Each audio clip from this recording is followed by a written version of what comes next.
The scent of grilled corn and barbacoa hung thick in the humid Saturday evening air as relatives clustered around Tia Carmen's backyard. String lights swayed gently between the oak trees, casting a warm glow over mismatched lawn chairs and fold-out tables laden with paper plates and plastic cups. Lena Morales sat perched on the edge of a weathered picnic bench, picking at her second helping of her mother's rice, while watching her extended family's familiar dance of conversation and laughter. She preferred it this way, observing from the margins, invisible enough to avoid unwanted attention, but close enough to catch fragments of gossip and jokes. Her younger cousin Miguel had been begging her to sing along to the playlist streaming from someone's Bluetooth speaker. But Lena had deflected with practiced ease, claiming she was too busy eating or needed to help clear dishes. Before we jump back in, tell us where you're tuning in from, and if this story touches you, make sure you're subscribed because tomorrow I've saved something extra special for you. Come on, Prima, Miguel insisted, tugging at her sleeve as a popular ballad began to play. You know all the words. I've heard you humming it. Lena felt heat creep up her neck. At 17, she still struggled with being the center of attention, especially when it came to her voice. She'd spent years perfecting her technique in the privacy of her bedroom, but family gatherings were different. They came with judgment disguised as cheesing, with comparisons that stung long after the laughter died down. Maybe later, she mumbled, but Miguel was already pulling her toward the makeshift dance area, where a few relatives swayed to the music. That's when Clara appeared, as if summoned by the promise of an audience. At 22, Lena's older cousin commanded attention effortlessly, her perfectly styled hair catching the light, her confident posture suggesting she owned whatever space she occupied. Clara had always been the musical star of the family, the one who played piano recitals and posted polished videos of her performances on social media. Oh, are we finally going to hear Lena's famous voice? Clara's tone was light, but there was something sharp underneath it, like a blade wrapped in silk. She smiled at the growing circle of relatives who had turned to watch. I mean, she talks about singing all the time, but we never actually get to hear it. Lena's stomach dropped. She hadn't been talking about singing. Not really. Maybe she had mentioned a song she liked or hummed along to something on the radio, but Clara had a way of twisting casual comments into grand proclamations. I don't really, she started, but Clara was already addressing the group. No, don't be shy. Miguel says you know all the words. She gestured toward the speaker where the song continued to play. Besides, it's just family. We're all friends here. The word friends felt loaded, almost mocking. She could see her parents across the patio, her father Marco paused mid-conversation with Tio Roberto, her mother Isabel watching with concern etched in the lines around her eyes. They knew how these moments usually went. Really, I'm fine just listening, she said, forcing a smile that felt tight on her face. But Clara wasn't letting it go. She never did. Come on, everyone wants to hear you, don't you? She addressed the group with practiced ease of someone who knew how to work a crowd. A few relatives nodded, whether out of genuine curiosity or simple politeness. Lena felt trapped, the familiar weight of expectations settling on her shoulders like a heavy coat.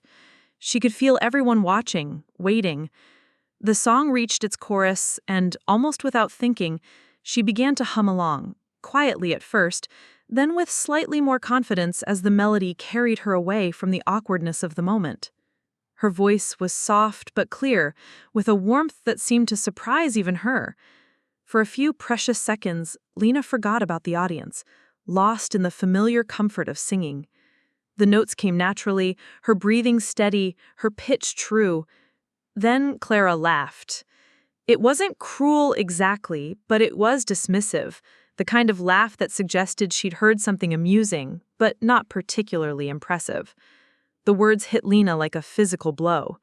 She felt her face flush hot, her throat tightening as if someone had wrapped their hands around her neck. The family members who had been watching began to look away, some nodding in agreement with Clara's assessment, others studying their shoes or reaching for their drinks. Clara!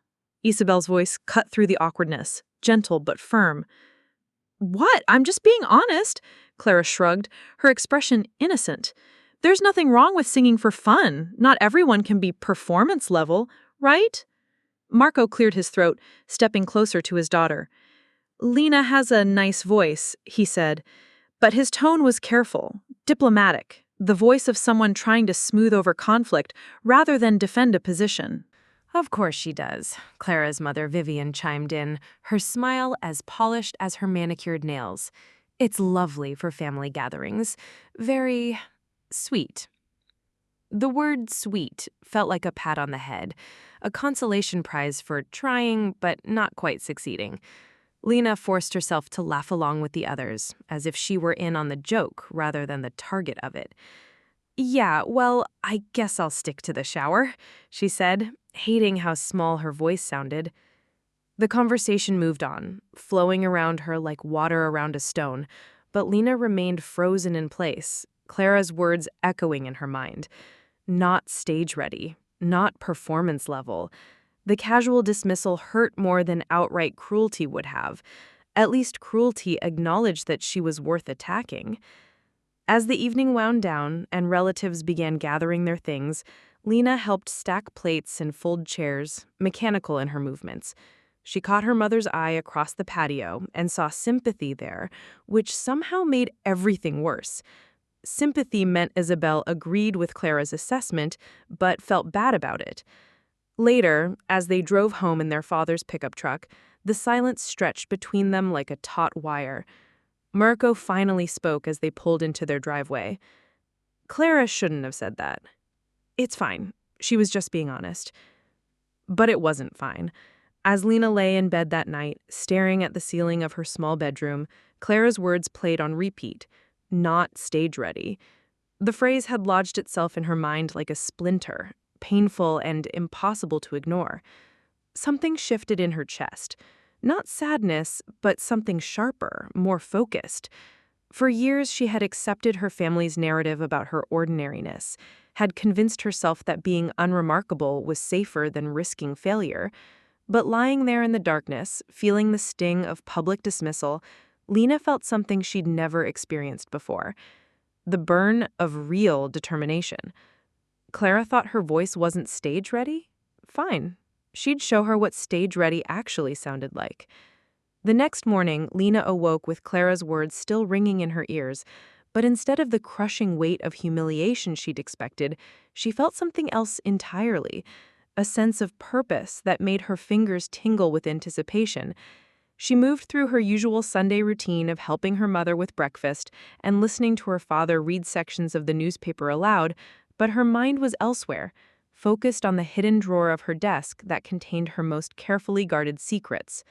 After her parents settled into their post-breakfast routine, Marco tinkering with an old radio in the garage, and Isabel reading her novel on the front porch, Lena slipped into her bedroom and locked the door. The morning light filtered through her thin curtains, casting everything in soft gold as she approached the small wooden desk that had been hers since middle school.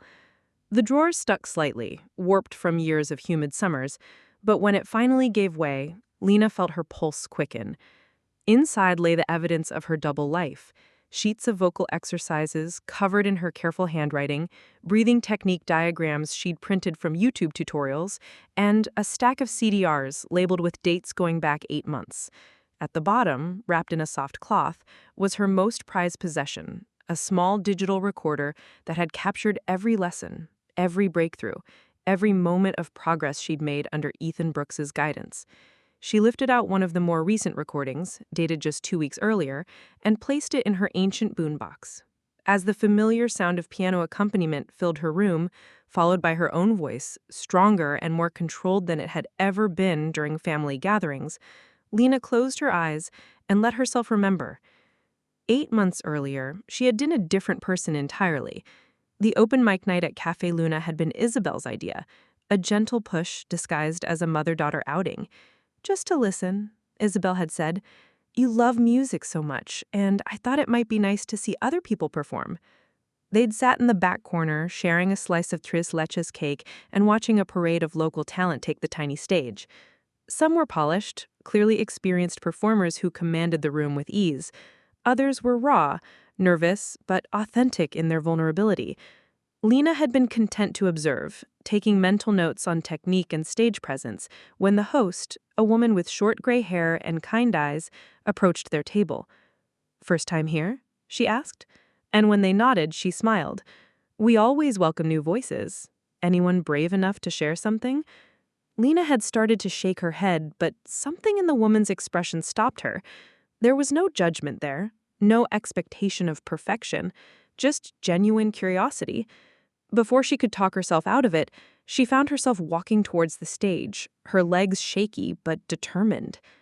She had chosen "Breathe Me" by Sia, a song that felt like it had been written for her voice, vulnerable but strong, requiring both technical skill and emotional honesty. As the opening notes played from the cafe's sound system, Lena felt the familiar fear try to creep up her throat.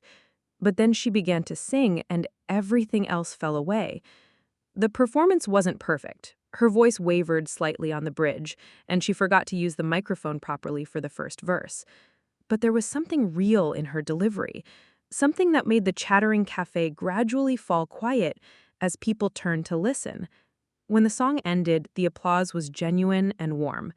But more importantly, as Lena made her way back to the table where Isabel sat with tears in her eyes, a man approached her. He was probably in his 40s, with kind eyes behind wire-rimmed glasses and the casual confidence of someone comfortable in his own skin. "That was beautiful," he said, extending his hand. "I'm Ethan Brooks. I teach voice lessons here in town, and I'd love to talk to you about working together."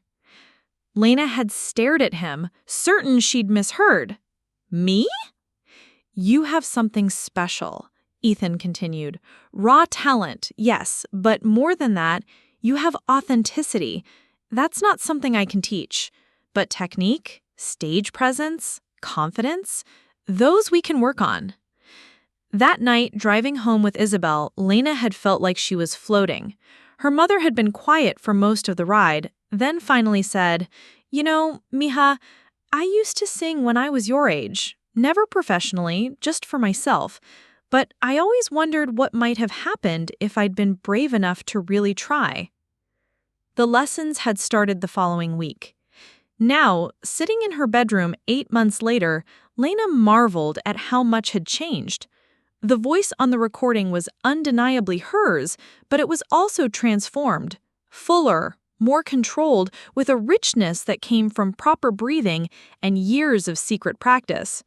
Ethan had been right about her raw talent, but he'd also been brutally honest about her weaknesses. "You're hiding," he told her during their third lesson, after she'd delivered a technically perfect but emotionally distant rendition of a Broadway standard. "Your voice is beautiful, but you're not letting us hear you. Why are you afraid of being seen?" It had taken months of work, not just on vocal technique, but on the deeper question of why she had spent so many years making herself small. Ethan had pushed her to explore songs that scared her, to find her own style rather than simply mimicking her favorite artists. He had taught her to use the stage, to connect with an audience, to transform her natural introversion into compelling intimacy. The most recent recording was of Hallelujah, Leonard Cohen's haunting masterpiece that had become her signature song. As her recorded voice filled the small bedroom, Lena felt a shiver of recognition. This was the voice Clara claimed wasn't stage-ready. This was the voice her family had never truly heard. She reached for her phone and scrolled through her messages until she found Ethan's contact.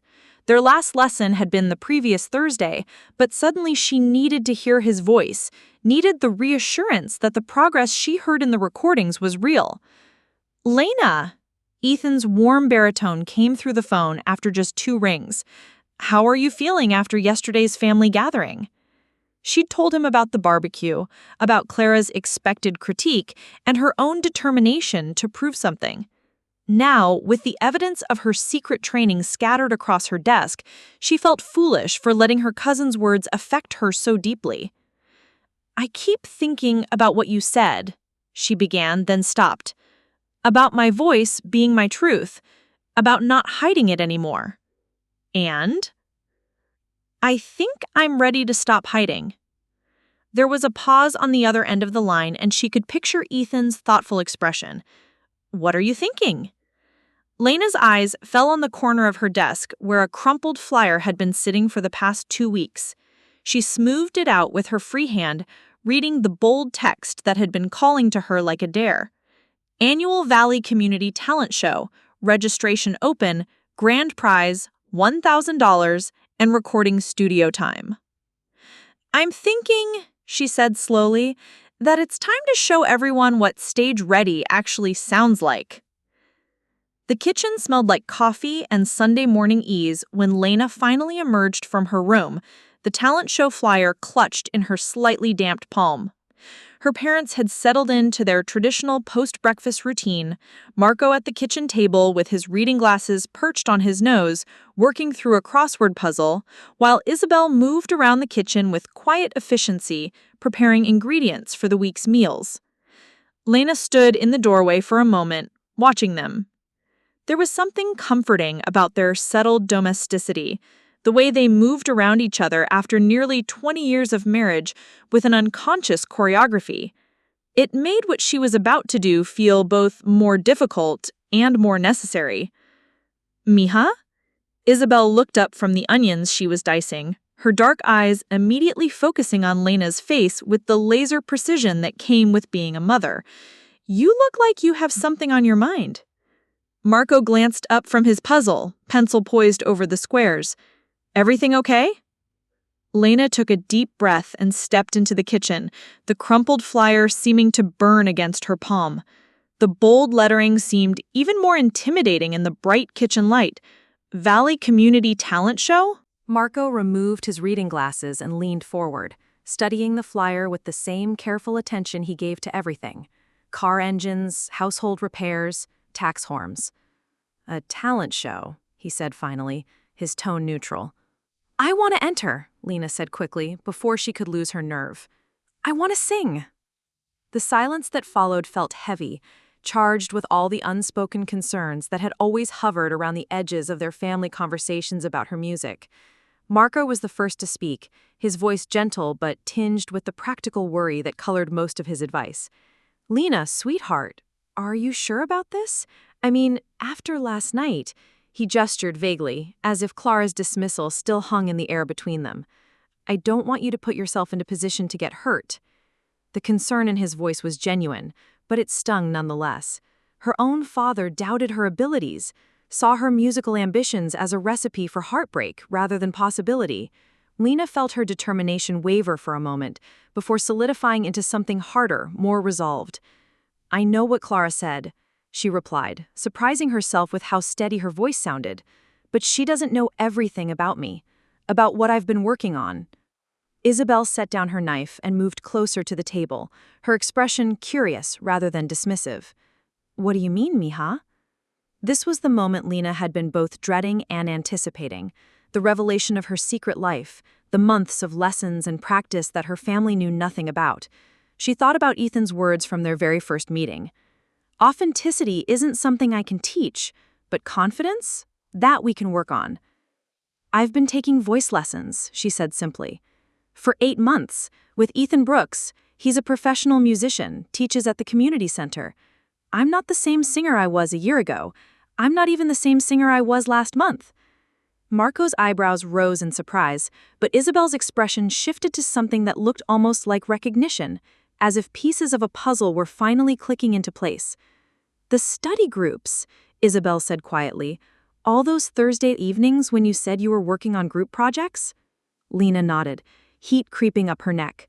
"I didn't want to tell anyone until I knew I was good enough, until I was sure I wouldn't embarrass myself." "How much has this been costing?" Marco's question was practical, tinged with the financial worry that never quite left their household conversations.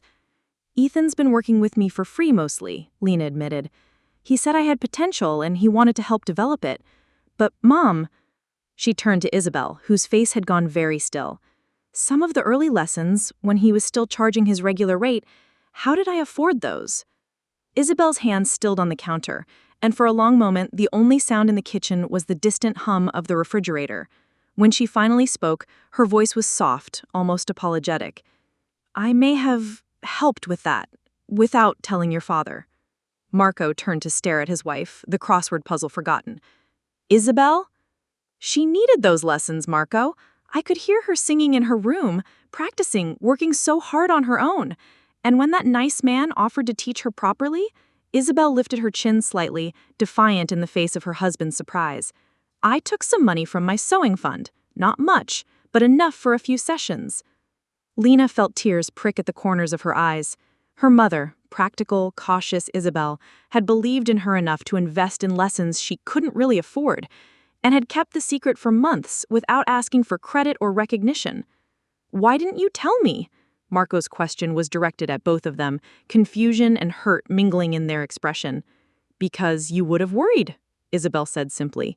About the money, about her getting her hopes up, about all the practical things you always worry about. And maybe you would have been right to worry, but sometimes, Marco, we have to take risks for the things that matter. Lena looked between her parents, feeling the weight of the moment settle around them. This was about more than a talent show, more than proving Clara wrong. This was about finally stepping out of the shadows she'd been hiding in, about claiming space for the dreams she'd kept carefully contained. I'm good enough, she said quietly, but with absolute conviction. I know that sounds arrogant, but I've been working really hard, and Ethan says I have real potential. Not just for a local talent show, but for more. Marco steadied her face with the same intensity he brought to diagnosing car trouble, searching for signs of delusion or naive optimism. What he seemed to find there made his expression soften. You really believe that? I know that, Lena corrected, and I need to prove it, not just to Clara, not just to the family, but to myself. I need to know if all this work, all the secret practicing, if it actually means something.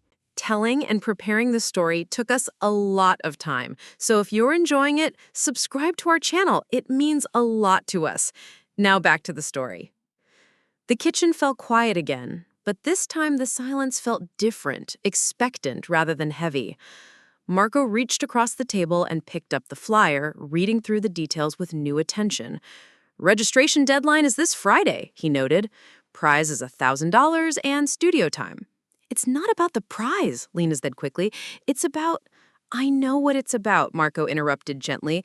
And if you're really sure about this, if you think you're ready... He looked at Isabel, some silent communication passing between them. Then maybe it's time we heard what all those lessons have been building toward. Isabel moved around the table and placed her hands on Lena's shoulders, her touch warm and sure. But first, you need to register. And then you need to call your teacher and tell him you're ready to prepare for the most important performance of your life so far. Lena felt a smile break across her face, wider than any expression she had worn in months.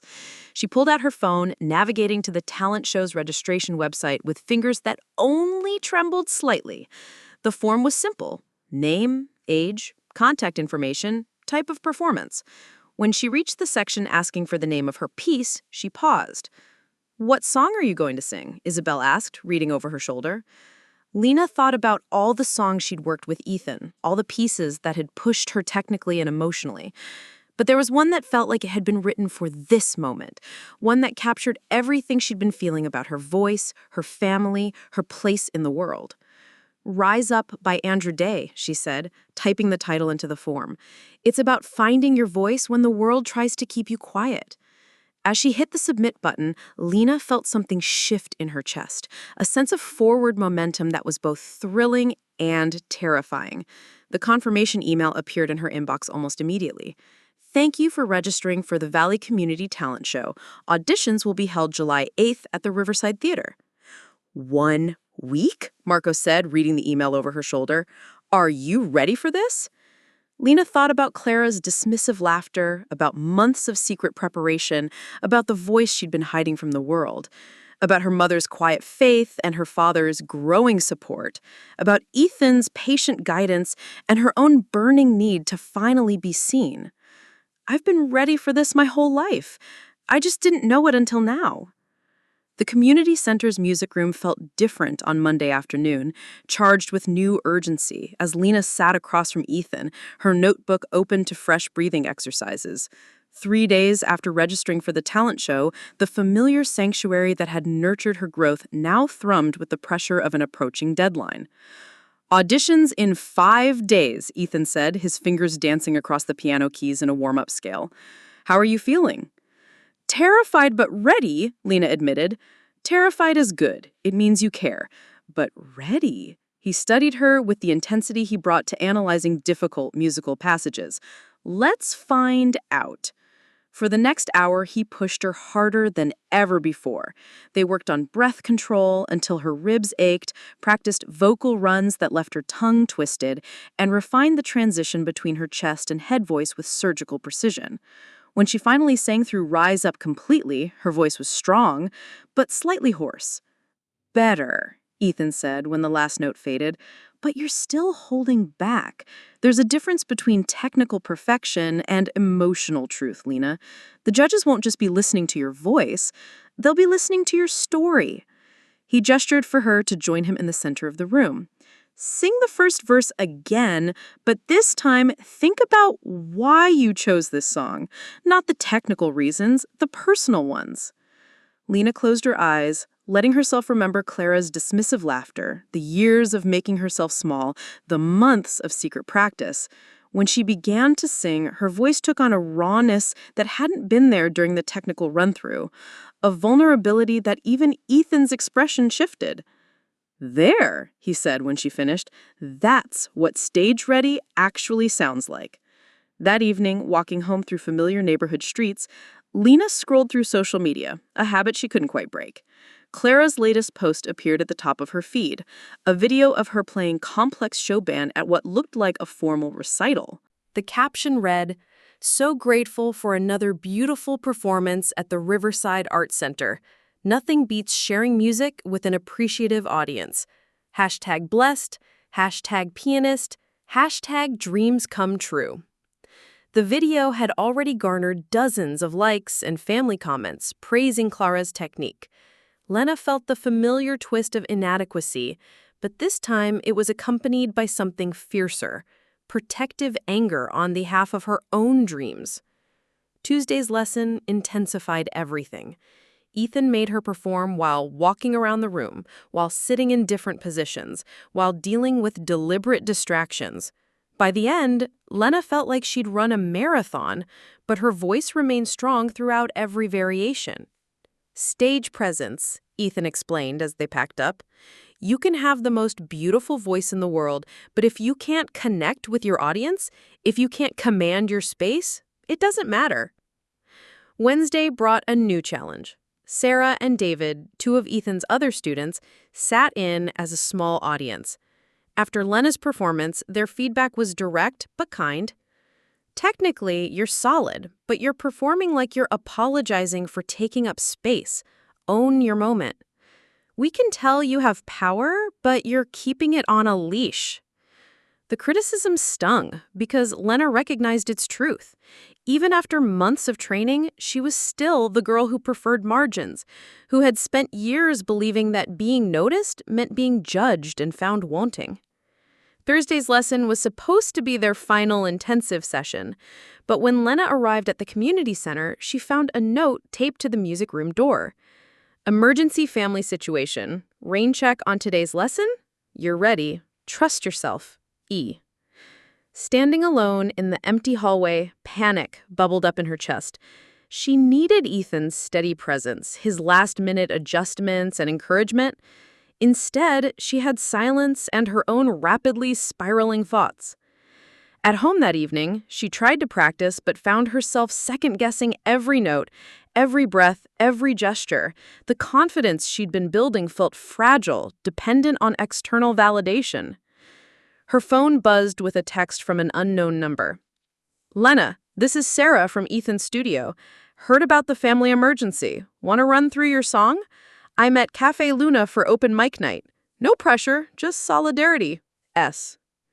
20 minutes later, Lena stood in the back of Cafe Luna, the same venue where her journey with Ethan had begun. Sarah waved her over to a corner table where David was already sitting, guitar case propped against his chair. "Thought you might need some friendly faces before tomorrow. Plus, there's nothing like a live audience to remind you why you love performing. When the host called for last-minute performers, Sarah looked at Lena expectantly. No pressure, but sometimes the best practice is just doing it. Before she could talk herself out of it, Lena found herself walking toward the stage. Without Ethan's guidance, without the safety net of structured lessons, she had to rely entirely on her own instincts and months of training. Her voice was strong, clear, and most importantly, authentic. She wasn't performing for judges or family. She was simply sharing something true. When genuine applause filled the cafe, Lena felt something settle in her chest.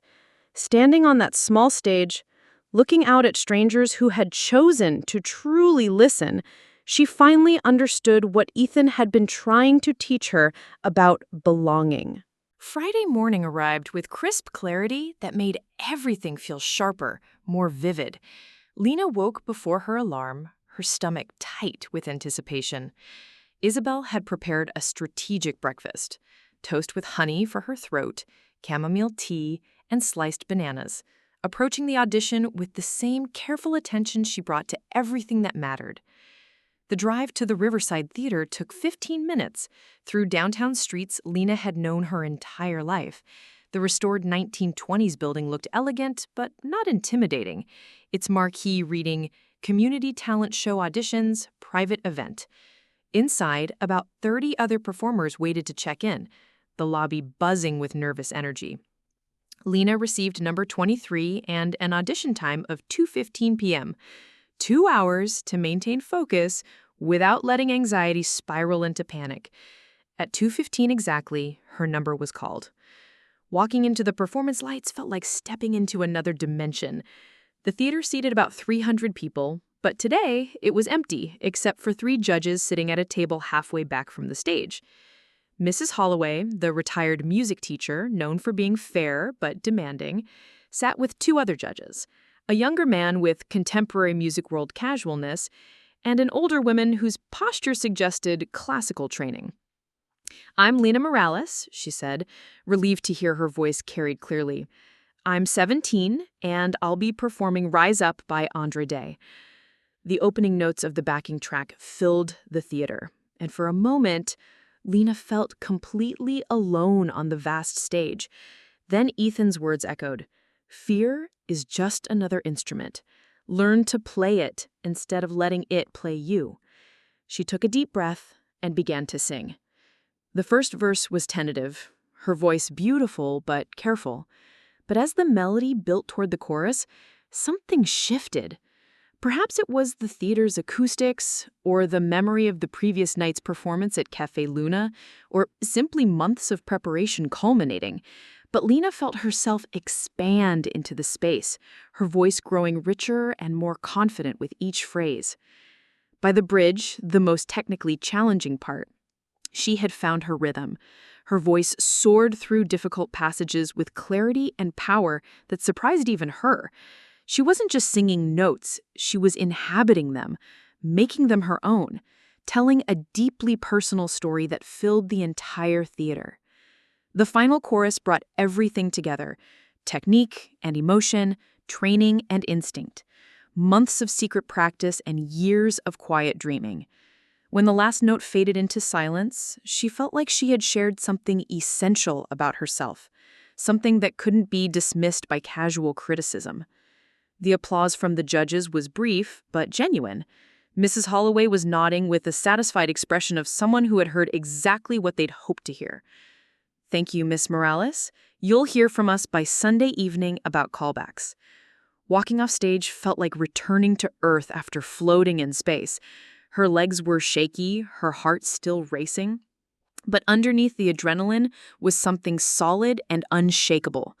The knowledge that she had claimed her space on that stage, had used her voice not just to hit right notes, but to tell her story. Sunday afternoon brought unusual activity to Lena's phone, the family group chat buzzing incessantly with notifications. Miguel appeared in her doorway, slightly out of breath and holding his phone like it contained urgent news. "You need to see this," he said, pulling up Instagram. "Tia Vivian posted something about you." The post was different than Lena expected. "So proud of our Lena for auditioning for the Valley Community Talent Show. Such a brave step for our quiet little songbird. Win or lose, it's wonderful to see young people pursuing their dreams. Hashtag family support, hashtag community talent." The comments showed a string of responses from relatives. "Go, Lena! We're rooting for you!" Even Clara had commented, "Break a leg, Prima, seriously." "The whole family knows now?" Miguel said, making it feel suddenly more real. Before Lena could fully process this development, her phone rang with Ethan's number. "How are you holding up?" he asked. "I know results aren't supposed to come until this evening, but the waiting can be brutal." "The whole family just found out about the audition," Lena explained. "Publicly pursuing your dreams always feels vulnerable," Ethan agreed. "But Lena, regardless of what happens with callbacks, your audition was exceptional. You were ready." At 6:47 p.m., while the family finished dinner, Lena's phone chimed with an email from Valley Community Talent Show results. Her heart immediately began racing as she stared at the preview text. Marco and Isabel moved to stand behind her chair as she opened the message. "Dear Ms. Morales, congratulations! We are pleased to inform you that you have been selected as a finalist for the Valley Community Talent Show. Your audition was exceptional." "You made it!" Isabel said, her voice thick with emotion. "You're in the final 10. "I made it!" Lena repeated, reality settling over her like warm sunlight. Marco wrapped both of them in a family hug that felt like celebration and support and years of quiet love all wrapped together. When they separated, Lena realized she was crying, not from sadness or fear, but from the overwhelming relief of being seen, of having her months of secret work validated. As they sat around the kitchen table sharing chocolate chip cookie dough ice cream straight from the container, Lena felt something shift in her understanding of herself. She was no longer the girl who hid her dreams. She was someone who had auditioned for a real competition and earned her place among the finalists. "The performance is next Friday," she said, checking the email again. "1 week to prepare." "Think you can be ready?" Marco asked, though his tone suggested he already knew the answer. "I've been ready for this my whole life. I just needed to prove it to myself first." Thursday evening settled over the house like a held breath. Lena sat cross-legged on her bedroom floor, surrounded by the artifacts of her musical journey. Sheet music scattered across the carpet, her notebook open to pages of breathing exercises and performance notes, and the small digital recorder that had captured months of progress. Tomorrow's performance felt both inevitable and surreal, like standing at the edge of a cliff she'd been climbing toward her entire life. She'd been trying to run through Rise Up one final time, but her voice felt tight, constrained by the weight of everything riding on tomorrow night. The song that had felt like second nature during practice sessions now seemed fraught with potential pitfalls, places where her breath might catch, notes that suddenly felt precarious. A soft knock interrupted her spiraling thoughts. "Mija?" Isabel's voice was gentle through the door. "Can I come in?" "Sure, Mom." Isabel entered carrying 2 cups of chamomile tea, moving carefully around the musical chaos on the floor before settling beside her daughter.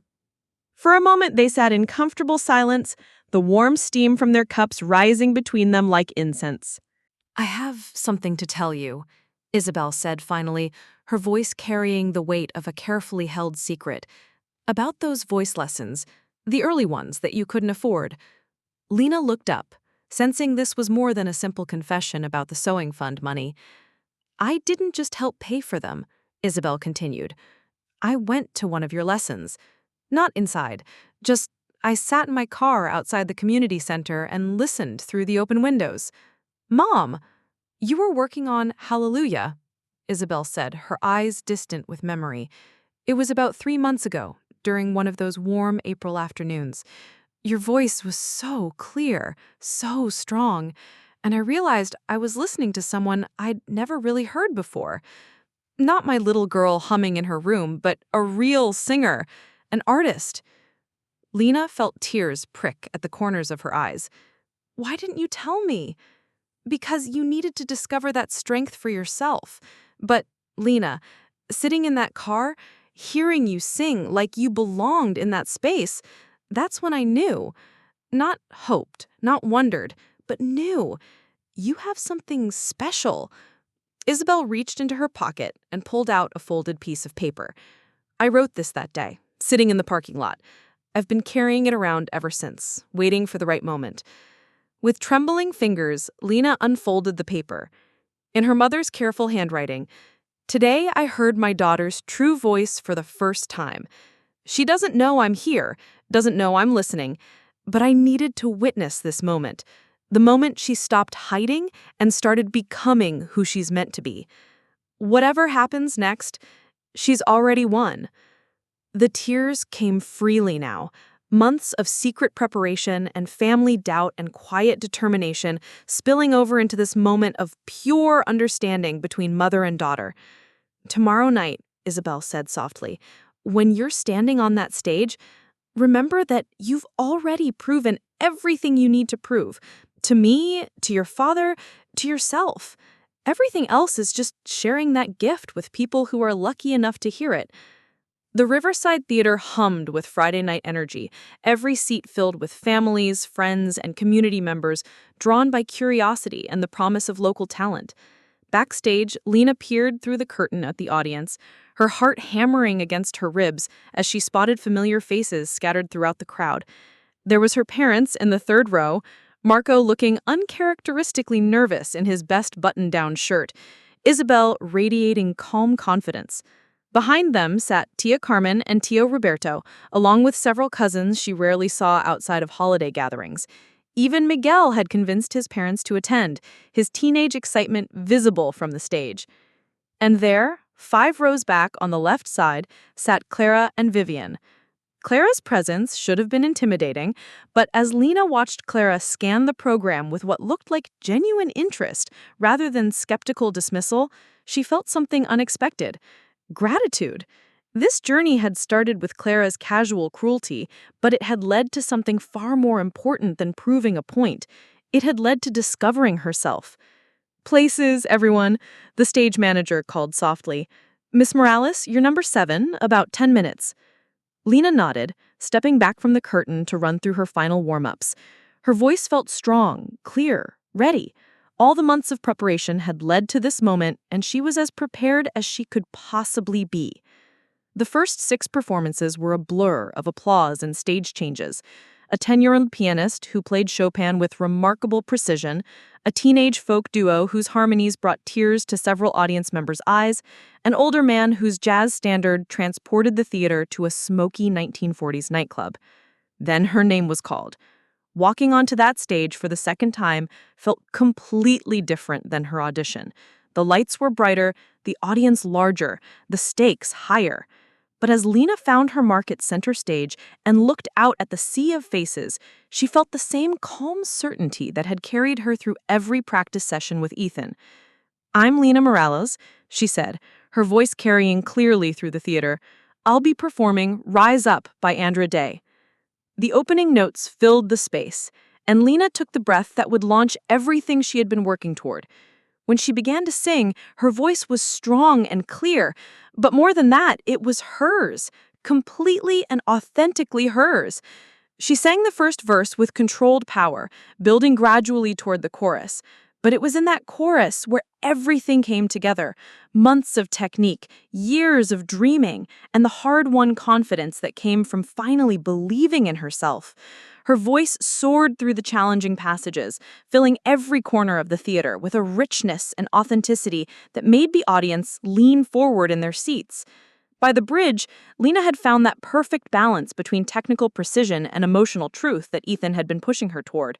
She wasn't just performing the song, she was living it, making it her own, using every note to tell the story of a girl who had found her voice in more ways than one. The final chorus was transcendent. Lena's voice rose with power and clarity that surprised even her, the culmination of everything she had been building toward. When the last note faded in silence, the theater erupted in applause. Not polite, appreciative clapping, but the kind of thunderous ovation reserved for performances that truly move an audience. From her position on stage, Lena could see Mrs. Holloway on her feet, applauding with obvious approval. Her parents were standing too, Isabel wiping away tears while Marco beamed with pride that was visible even from the stage. And there, in the fifth row, Clara was also standing, her applause genuine and sustained.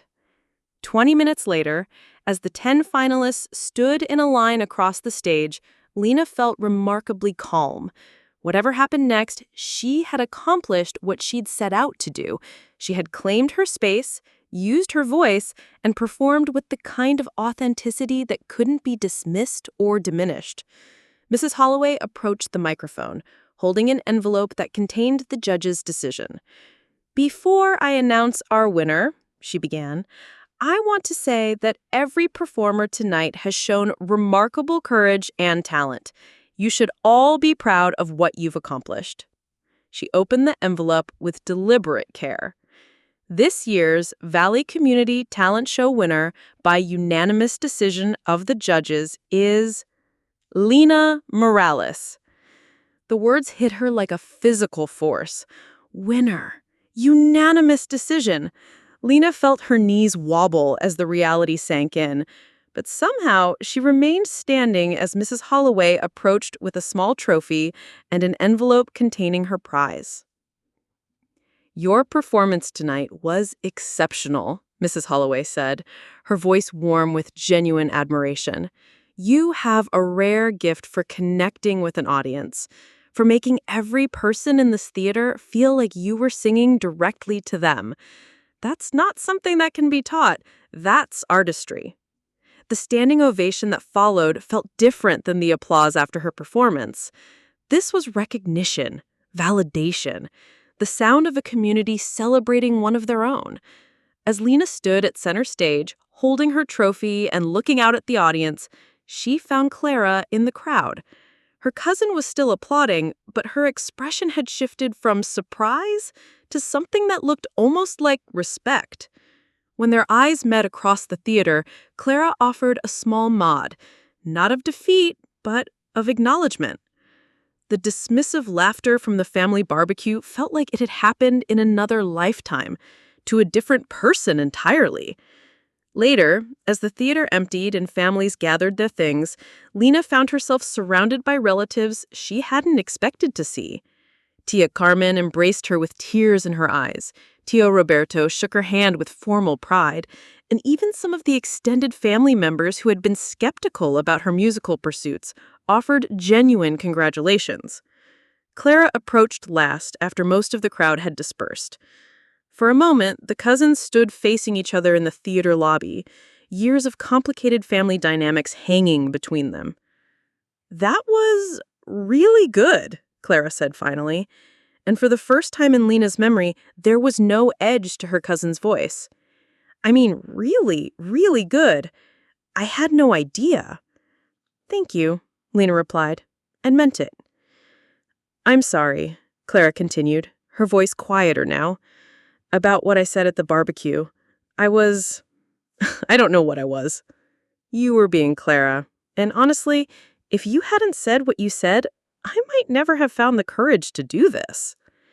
It wasn't forgiveness exactly, but it was something better, understanding, and the recognition that sometimes the people who challenge us end up giving us exactly what we need to grow.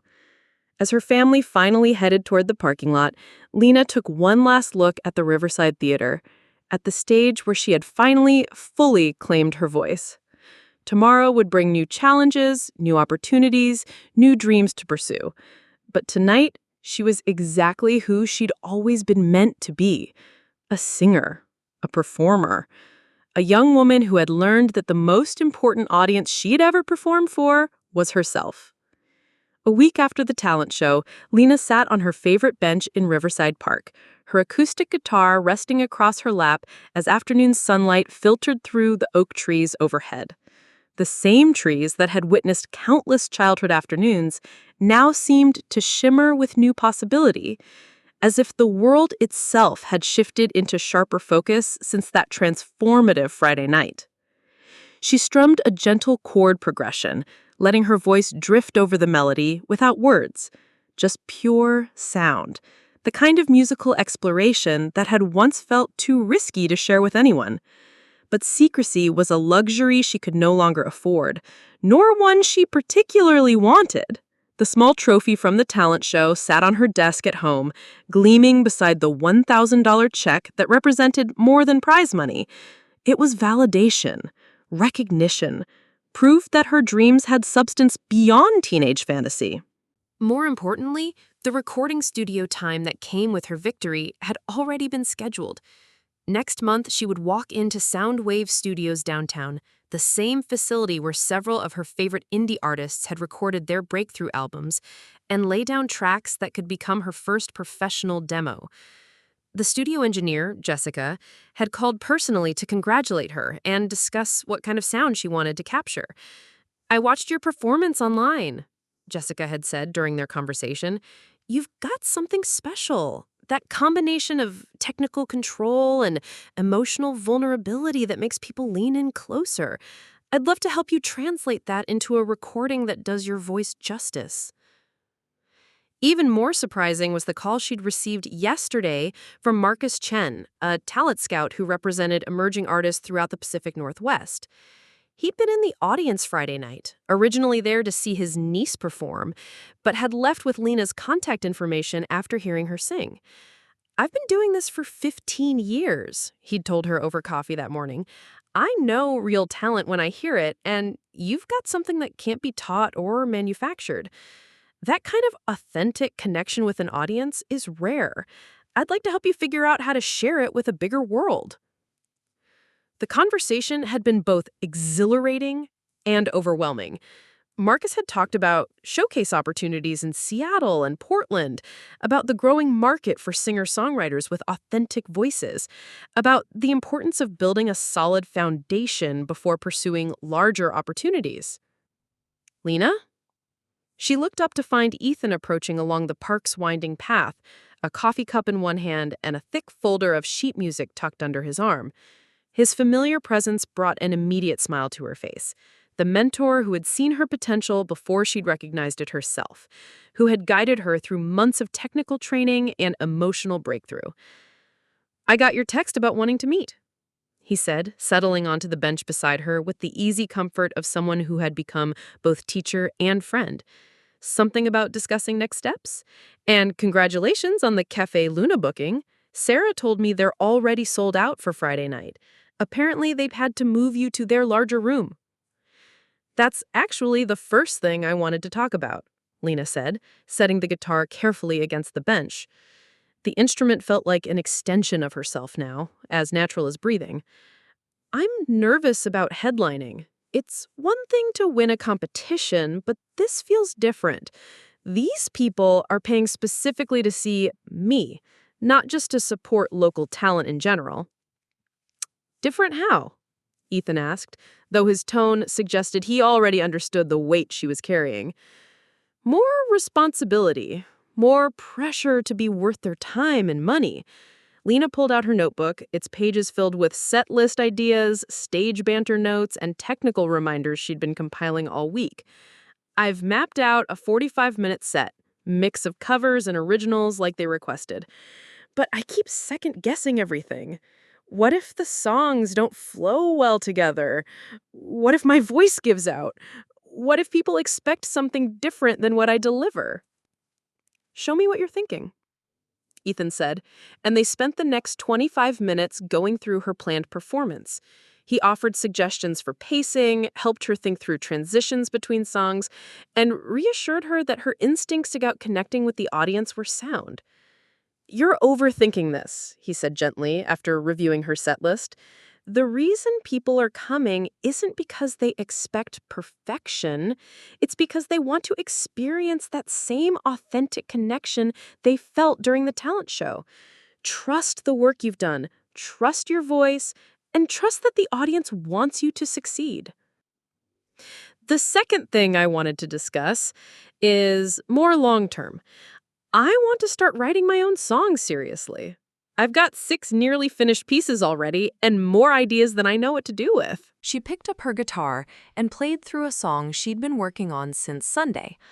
A haunting melody about the distance between who people think you are and who you actually are, about the courage it takes to close that gap.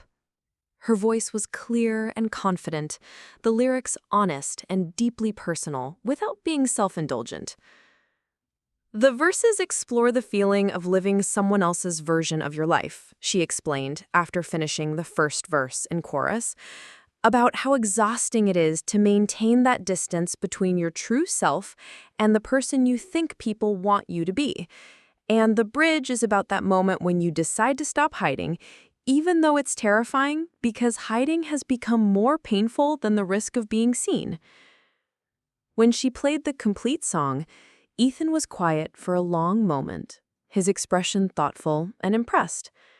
That's not just good songwriting, that's storytelling. That's the kind of song that makes people stop what they're doing and really listen. It's completely your own perspective, your own musical voice, your own story being told in your own words. I have a whole notebook full of ideas, Lena continued, flipping through pages covered in her careful handwriting. Songs about family expectations, about finding your voice, about the moment when you realize you've been living in the shadows by choice. There's one I'm working on about my relationship with Clara, about how competition can mask deeper insecurities and how success sometimes creates space for understanding. Which brings us to the bigger conversation? Ethan prompted gently, recognizing the building intensity in her voice. Lena took a deeper breath, preparing for the discussion she'd been rehearsing all week. I want to pursue music professionally, not just as a hobby or something I do on weekends, but as my actual career path. I know it's risky, and I know there are no guarantees, but I also know that I can't go back to hiding. Not after everything that's happened, not after feeling what it's like to have people really hear me. The words hung in the air between them, carrying the weight of a decision that would reshape everything. College plans, family expectations, the entire trajectory of her carefully mapped out future. But saying it out loud felt like breathing after holding her breath for 17 years. I've been researching programs extensively, she continued, her voice growing stronger as she spoke. Berkeley has a songwriting and performance degree that would let me keep developing technically while building industry connections. But there's also the University of Washington's music program, which would let me stay local and keep building an audience here first. What are you thinking in terms of timeline? Ethan asked, his expression encouraging rather than skeptical. Gap year first, maybe. Use the prize money and whatever I earn from gigs to save up. Keep writing, keep performing locally. I've already got 3 more performance requests from venues that heard about the talent show. Lena pulled out her phone to show him the email requests. Marcus mentioned that he thinks I should put together a demo within the next 6 months and start shopping it to smaller independent labels. He said the Pacific Northwest has a strong indie music scene, and singer-songwriters with authentic voices are finding more opportunities now. Your parents are okay with this plan? More than okay. They're actively supportive in ways I never expected. Lena smiled at the memory of the family meeting they'd held the previous evening. We had a real conversation last night, with everyone sharing their thoughts honestly. Dad was initially concerned about financial stability, but he's also been researching the business side of the music industry. He wants me to take some entrepreneurship and music business classes alongside the creative courses. He said something that really surprised me. He told me that watching me perform reminded him of why he'd wanted to be a mechanic in the first place. Not because it was a safe career, but because he loved working with his hands, figuring out how things worked. He said he'd forgotten that following your passion could also be practical if you approached it intelligently. Clara nodded, looking almost embarrassed. I bought it yesterday, along with some beginner songwriting books. I want to learn to write songs, to find my own voice instead of just interpreting other people's work. I want to try to understand what it feels like to create something from nothing, to turn feelings and experiences into music. She took a deep breath before continuing. And I was wondering, would you maybe want to teach me, or at least help me get started? I know I have no right to ask, especially after how I've treated you, but I don't know anyone else who understands what it means to find your voice through music. The suggestion was so unexpected that Lena had to process it for a moment. 6 months ago, the idea of Clara asking for her help with anything would have been unthinkable. But sitting there in the afternoon light, looking at her cousin's genuine expression and hearing the sincerity in her voice, she felt the last of her old resentments dissolve. "I'd like that," Lena said, and meant it completely. "But can I ask you something? What changed your mind about songwriting? What made you want to try creating your own music?" "Watching you perform," she said simply. "You weren't just singing someone else's words. You were sharing something true about yourself, something that came from your own experience and your own heart. I realized I've been hiding behind other people's compositions my entire musical life because I was afraid my own thoughts and feelings weren't interesting enough or important enough to turn into music." They talked for another 40 minutes about music, about family expectations, about the strange ways life could surprise you when you finally stopped hiding from it. Clara shared her ideas for songs she wanted to write, stories about perfectionism and competition and the pressure to always be the best. Lena found herself excited about the prospect of collaboration rather than competition. "There's something else I need to tell you," Clara said as their conversation began to wind down. "I talked to my mom about the talent show, about how I've treated you over the years. She feels terrible about reinforcing the narrative that you were just the quiet one without any special talents. She's planning to call your parents this week to apologize and to talk about how our families can be more supportive of each other." When Clara finally left, promising to call about scheduling their first songwriting lesson, Lena remained on the bench, watching the late afternoon light paint everything golden. Tomorrow would bring new challenges. Final preparations for Friday's sold-out performance at Cafe Luna, conversations with college counselors about music programs, continued work on the songs she planned to record next month, follow-up discussions with Marcus about representation and showcase opportunities. She thought about the Talent Scouts offer, about the recording studio session that would happen next month, about the possibility of her songs being heard by people she'd never met, in places she'd never been. The scope of possibility felt both thrilling and overwhelming, a future that stretched far beyond the boundaries of her small suburban town.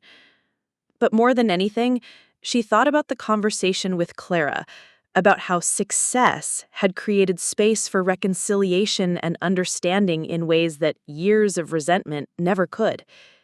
She was learning that winning hadn't just been about proving other people wrong, it had been about proving herself right, about validating the dreams she'd carried in secret for so long. As the sun began to set behind the oak trees, Lena picked up her guitar one more time and played through the song she'd been working on, the one about closing the gap between who people think you are and who you actually are. This time, she sang it louder, letting her voice carry across the park without worrying about who might hear her or what they might think. A jogger slowed as he passed, smiling and offering an enthusiastic thumbs up. An elderly woman walking her dog paused to listen, applauding softly when the song ended and calling out, "Beautiful, honey, keep singing!" Even these small acknowledgments felt significant. Strangers choosing to stop and appreciate music she had created, proof that her voice had the power to connect with people she'd never met. The real performance of her life was just beginning, and for the first time in 17 years, Lena couldn't wait to see what song came next.